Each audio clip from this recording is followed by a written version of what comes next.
the Maronite Foundation.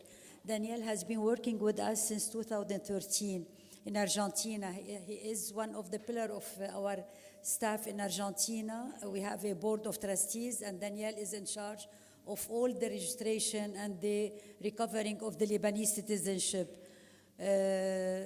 I'm really very, very proud to have him in Lebanon this year, and I'm sure will continue for many, many more years.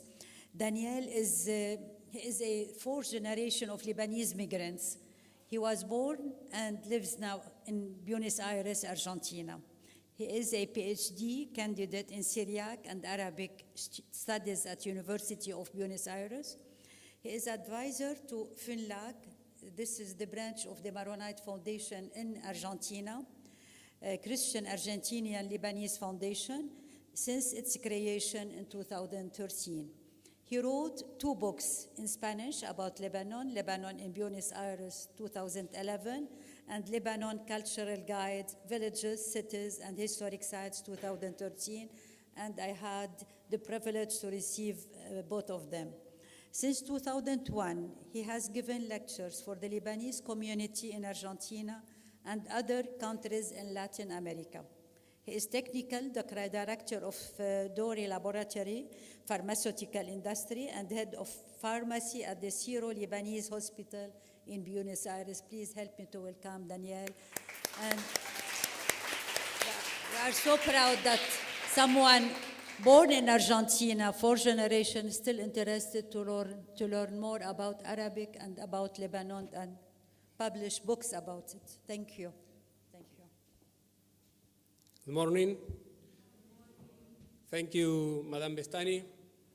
Thank you to the Maronite International Foundation and the USEK University. Today, you will learn about your forefathers' language, that is Aramaic, or Syriac Aramaic. So the title is The Aramaic Language, from its roots through Christ to the Maronites in the world.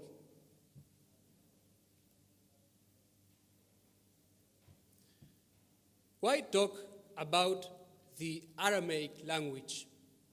Because it was the daily language of the Maronites, and it was the written language of the Maronites, including liturgy.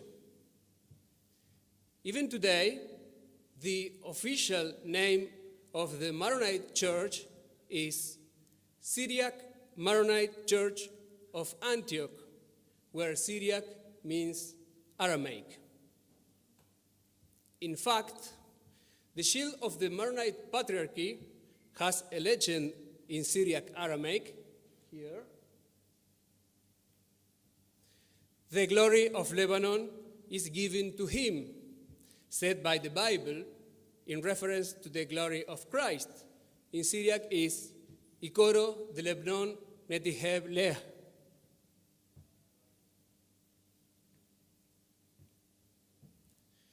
And Antioch was the Roman diocese capital of the East.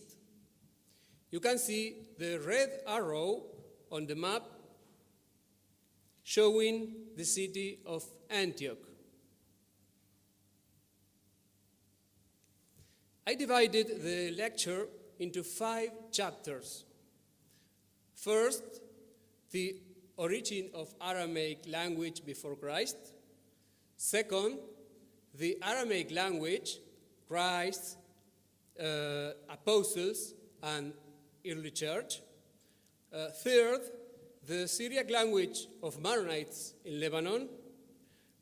Fourth, the Syriac language through Maronites in the world. And last, the grammatical rules comparing Lebanese and Aramaic.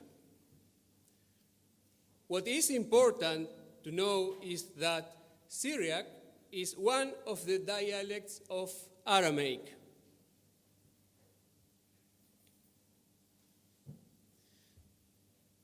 So, the first chapter is about the origin of the Aramaic language before Christ. On the screen, you are looking at the oldest Aramaic inscription found in Lebanon. Before that, they used to write in Phoenician. But first of all, I want to tell you what Semitic means.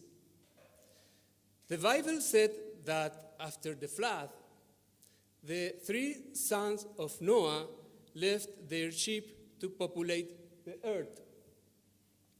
Japheth went to Europe, Ham to Africa, and Shem to the Middle East.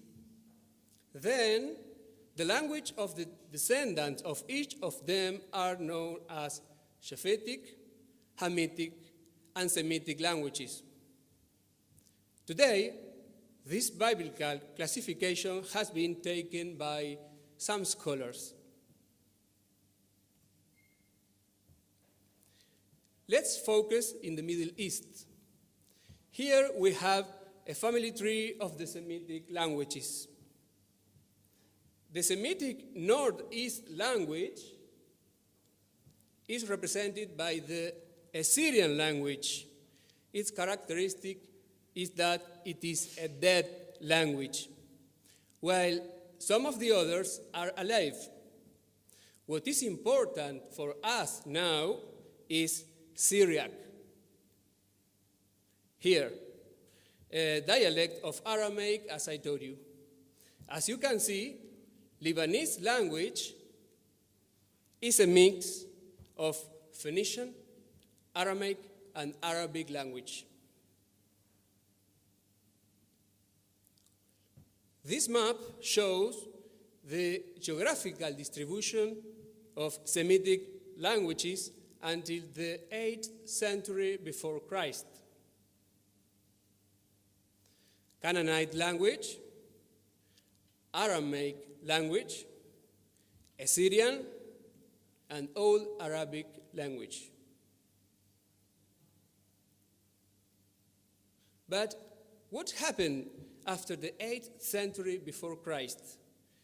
This short video shows you how Assyrian Empire rises, and with them the spreading of the Aramaic language. Let me watch it.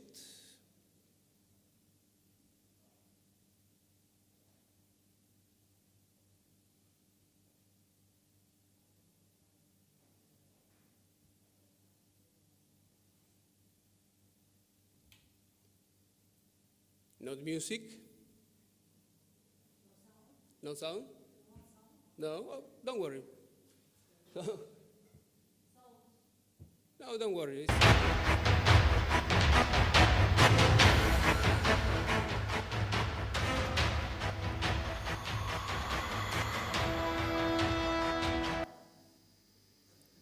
Well, this is the spreading of the Aramaic language inside the Assyrian Empire. Assyrian Empire chose the Aramaic language to trade in the region. Since then, Aramaic became the common language to trade for the North Middle Eastern people, while Arabic was preserved in the south. After the Assyrian Empire, the Persian Empire chose Aramaic as their official language. This event was very, very important because Aramaic was like Arabic is now.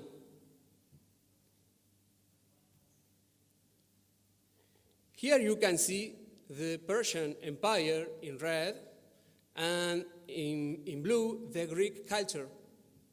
The Greek culture spread after the reign of Alexander the Great.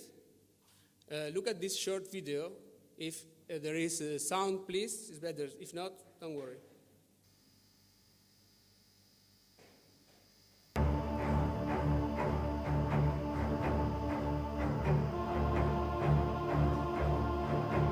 So in red, the Persian Empire, and in blue color, the Greek culture.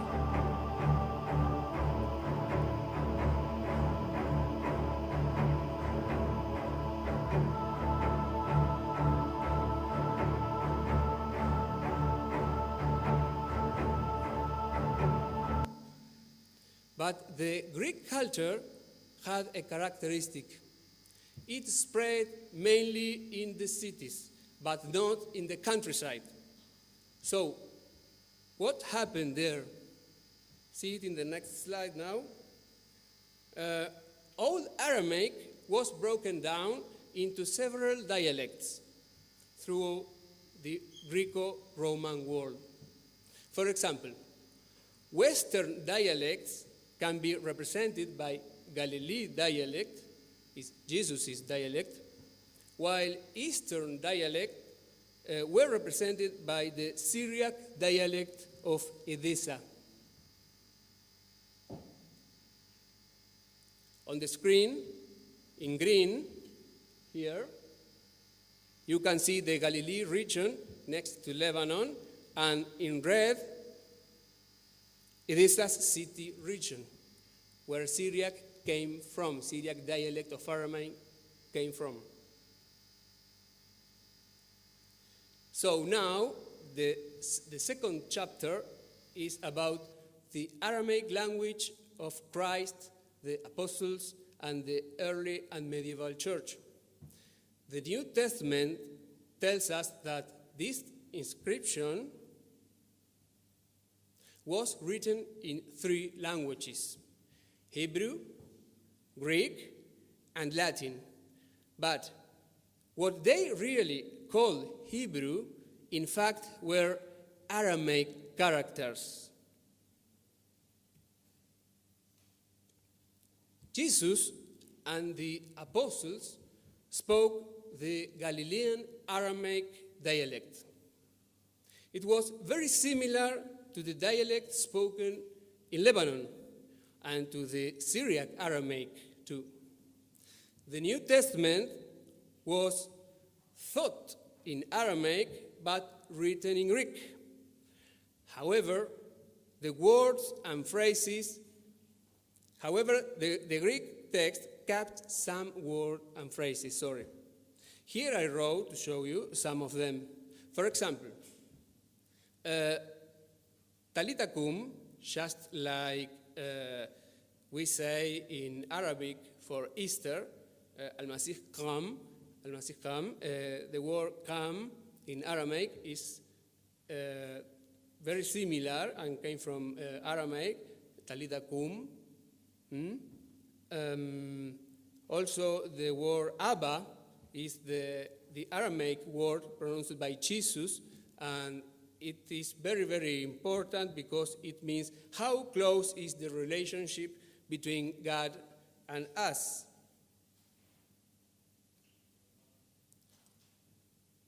And other phrase is Maranatha in the Bible, just like we say in Lebanese, Ta, come here, is very, very close to the Aramaic.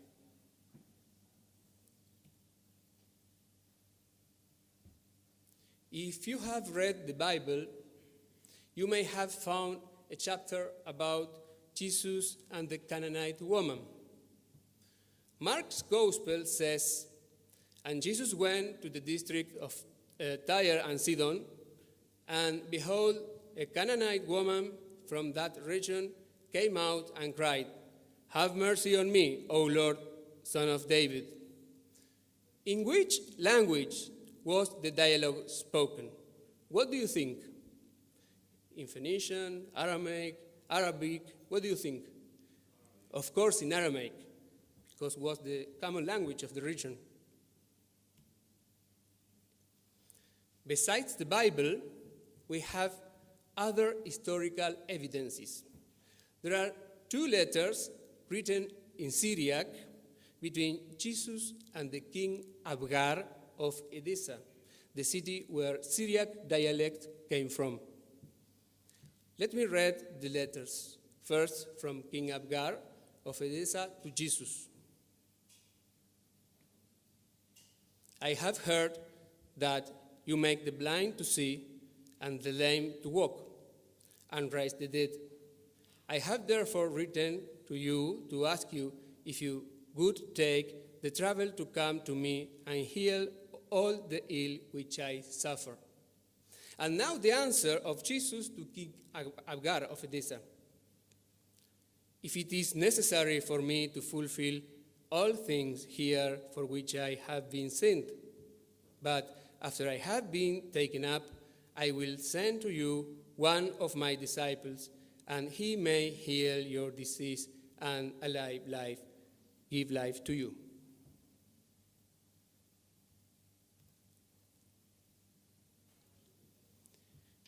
The age of the early church came after the apostles. Despite the fact that Jesus and apostles' spoken tongue was Aramaic, Christianity of the early church grew up with the Greek language. But why? Because in the main cities of the Roman Empire, Rome, Alexandria in Egypt, and Antioch, today south of Turkey, the language of knowledge was Greek. So, to spread Christianity, they needed to do it in Greek. So that's why the Bible was written in Greek.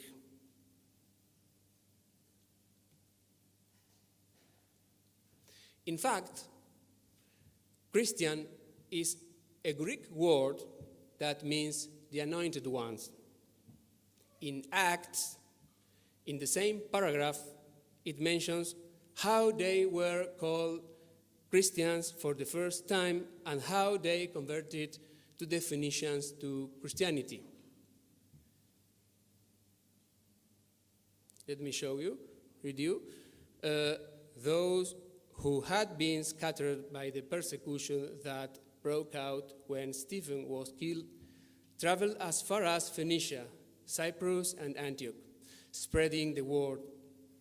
The disciples were called Christians first at Antioch. Saint Paul was who spread Christianity in Greek language more than anyone. The Bible says that when he went to Tyre, he found a Christian community there. But one thing must be clarified. As in other times when French was the educated language for the Western world, the language of diplomats, though English was being spoken more and more, the educated language at that time was Greek. But in everyday situations, Aramaic dialects were used. After the 2nd century, Syriac, the Aramaic dialect of Edessa, replaced Greek as the educated language. At that time, the literary language for all Middle Eastern Christians was Syriac. Books of medicine, philosophy, and epic stories were translated into Syriac. For example, Theophilo from Edessa, a Maronite, translated for the first time the Iliad and Odyssey from Greek to Syriac. Also, the Bible was translated into Syriac in order to return to its original language. In the Middle East, Christianity's evolution at this time was thought and written in Greek. For example, Saint Maron and his future monastery evolved into Syriac language and culture, going back to the original Aramaic language.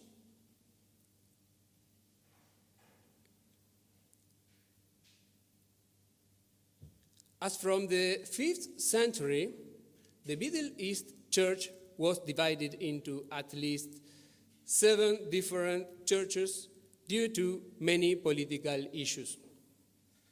I will not enter into too much detail now, but believe me that the church family tree was this, each church with a different patriarch.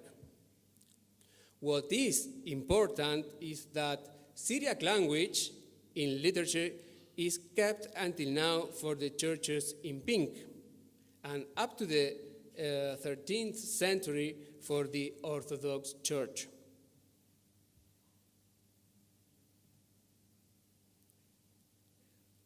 Now, the third chapter is about the Syriac language of the Maronites in Lebanon. Lebanon is the name of the range of mountains in ancient Phoenicia. Do you know what Lebanon means in Semitic language? Do you know? No? Okay. White. It means white, as a contrast to the yellow desert of other countries. When Islam arrived at Lebanon in the 7th century, Muslims settled in the coast of Phoenicia, and they did not care to conquer the mountains of Lebanon, where Maronites lived. So, slowly, the coast changed its language from Syriac to Arabic. Christian Orthodox people who lived on the coast also followed that way. However, the Maronites of Mount Lebanon, range of mountains, kept the Syriac language for a long time. On the screen, you can see a Syriac inscription that tells us how to stop enemies. Through you, we will push back our adversaries. Through your name, we will trample down those who rise up against us.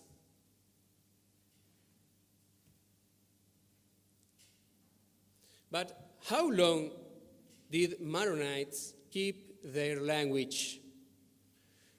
Slowly, Arabic started to be used in the mountains as from the 14th century and mixed with Aramaic dialects to create a new daily common language, the Old Lebanese language. However, how was the Old Lebanese language written? What do you think? In Arabic or in Syriac? The Old Lebanese language. It was written in Syriac alphabet. So, Lebanese and Arabic languages were written in Syriac alphabet and was called Karshuni. It was called Karshuni. The Arabic language, Old Lebanese language, written in Syriac language, it was called Karshuni. Karshuni or Garshuni was used in Maronite liturgy since the 17th century. That is, liturgical books were written in both Karshuni and Syriac. However, some European travelers said that Maronites of the north of Lebanon still kept Syriac spoken language.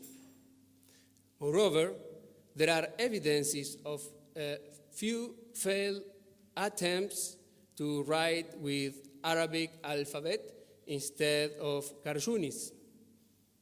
So, when was the Arabic alphabet correctly used among Lebanese Maronites to write Arabic language? At the end of the 19th century. That means Maronites of Lebanon and their ancestors used Aramaic written system for more than 2,500 years, while they have used Arabic writing for only the last 200 years.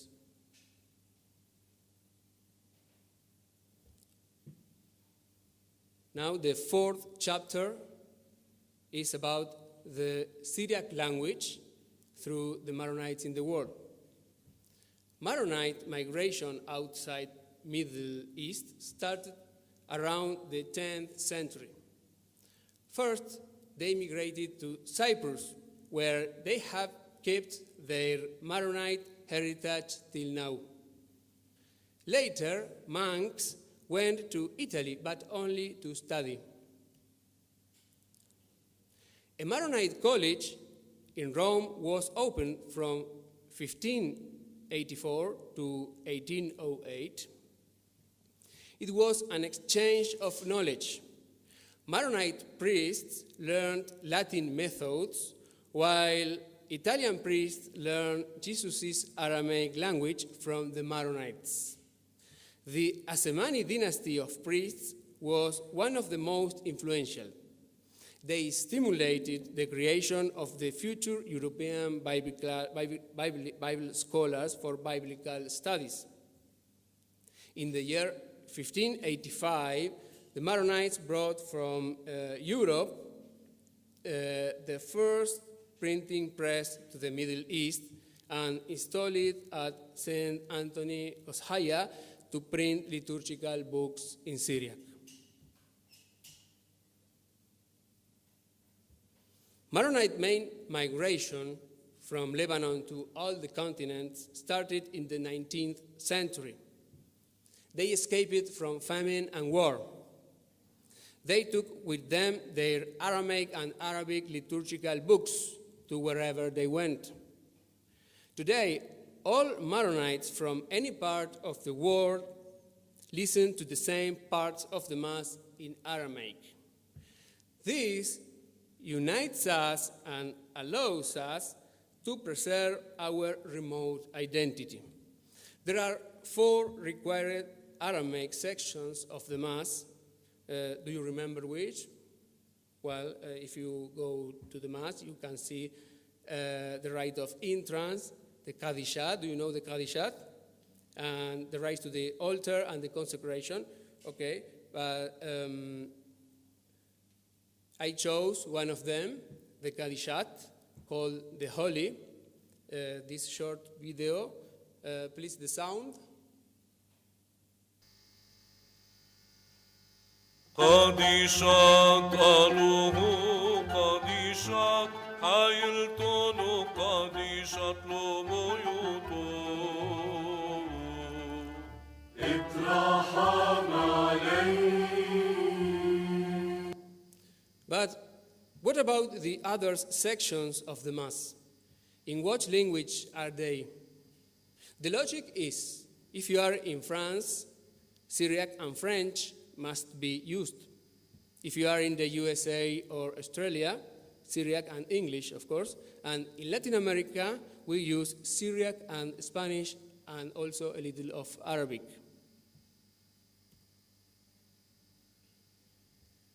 Now, the 5th chapter is about grammatical rules comparing Aramaic with Lebanese and Arabic language.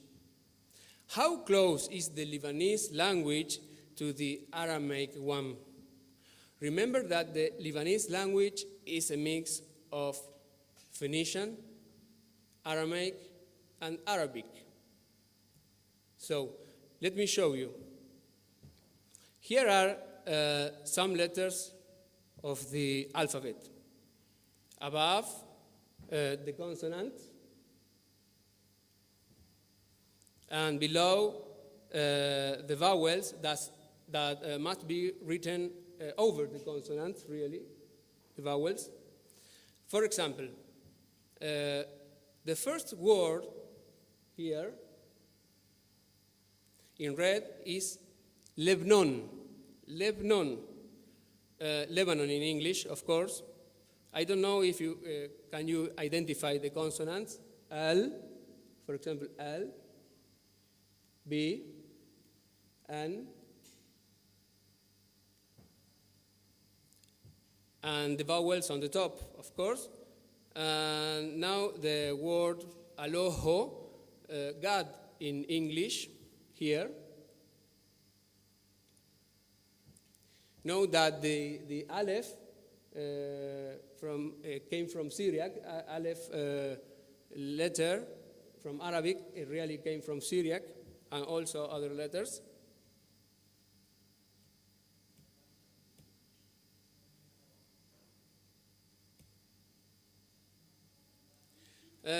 Now I am going to show you some words in English, Aramaic, present-day Lebanese, and Arabic words. You don't need to know these languages to see that many of the Lebanese words really come from Aramaic dialect. For example, the word mar in Lebanese came from Aramaic more, yes, in English Lord, and in Arabic is Saidi, is a different word, yes. For example, the word Lebanese shaub, hot in English, came from Aramaic, is the same word, shaub, and in Arabic is other word, har. And of course, hello, that is jamil in Arabic, and the word tlete came from Aramaic tloto, and in Arabic is a different word, is thalatha. And here we have some examples of Aramaic names of Lebanese towns. For example, in Aramaic, ayya is the suffix of the plural. For example, faraya, yes, and other word is ain, is the prefix for source. For example, ain tura. Other words are Syriac words, Aramaic words are Mayfuk, the village of Mayfuk, the village of Kothaya, Jeda is Aramaic too, and Juni are Aramaic too. Of course, other towns' names come from Phoenician and Arabic language. Do you know that some Lebanese names and last names are actually from Aramaic origin? For example, Mariam, Risha, Shamoun, Hannah, Maroon, Abdo, and of course, other Lebanese names come from Phoenician and Arabic languages. Before I finish my lecture, I ask, and what about the Aramaic language today? This map shows how it decreased through the millenniums. In pink, here, where here is not in pink, you are looking in other color here. Aramaic dialects around the time of Christ. And 1,000 of years later in purple, and nowadays in red.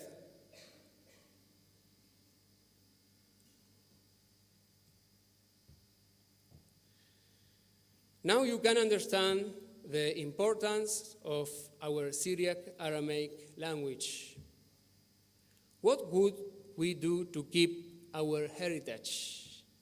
To learn it, of course, but where to learn it? In my experience, I can tell you that there are different ways. First, at universities. Second, at Maronite parishes. We must pressure our priests to teach it. And of course, by yourself through the web.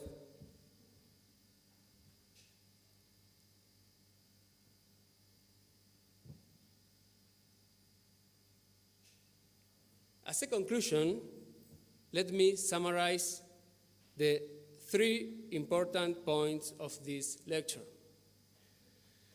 The Aramaic language was the common language of the north of the Middle East before Arabic. It was Jesus' language. and it was the language of the Maronites until 17th century and Karshuni until the 19th century. So, please, do learn the Lebanese language, or you keep your Lebanese language. But never forget that it is linked with Aramaic, the original language of your Christian ancestors, and the same language that the Son of God spoke on earth. You must be proud of it. Thank you.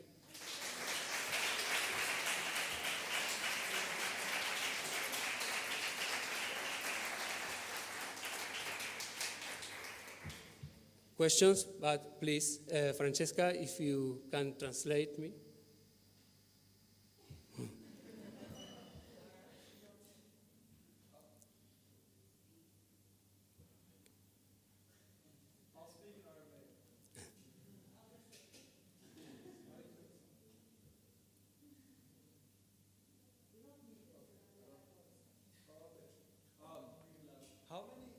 Hello?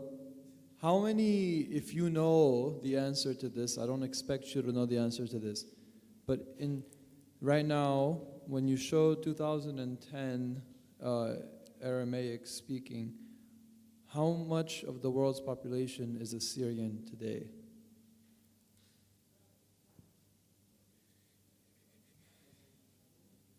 Do you need me to translate? Yes, I understand, but please translate. Repeat. Please, can you turn off the light? Okay. ¿Cuánta gente hoy en día es siria? No, the word Syriac. is not. La palabra no es Siria, sino بالعربي سيرياني. Es اللغة السيرياني. Assyrian.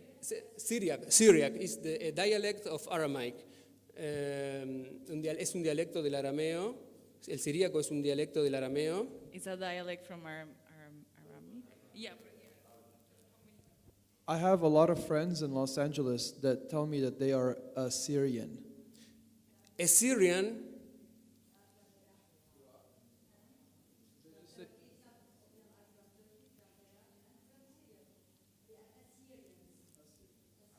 But they say they speak, like the language that they speak is Aramaic. Is that true? So Assyrians speak Aramaic? Sí, los asirios hablan arameo. Dile. Yeah, they do. Ok, pero es un dialecto un poco diferente. But it's like a different dialect. Es diferente de lo que está en la Biblia. Es muy parecido a la peshita, que es la peshita es la Biblia nuestra en arameo. It's really similar to our Peshita. Peshita, Yeah, peshito. which is like, ¿qué era? Es muy similar el arameo usado en la región al arameo usado en la Biblia. It's really similar to Aramaic used in the region than the one used in the Bible. Pregúntale si pude responderle o si necesita más. He's asking explicación. if you need more information, if that's like enough. He says, muchas gracias. Other question? Did you understand our Syriac heritage? That is very important and is very close with our Maronite identity in liturgy and in our ancient language, and that Lebanese language is a mix of different languages, Phoenician, Syriac, Aramaic, and Arabic. Did you understand it? Okay, thank you very much.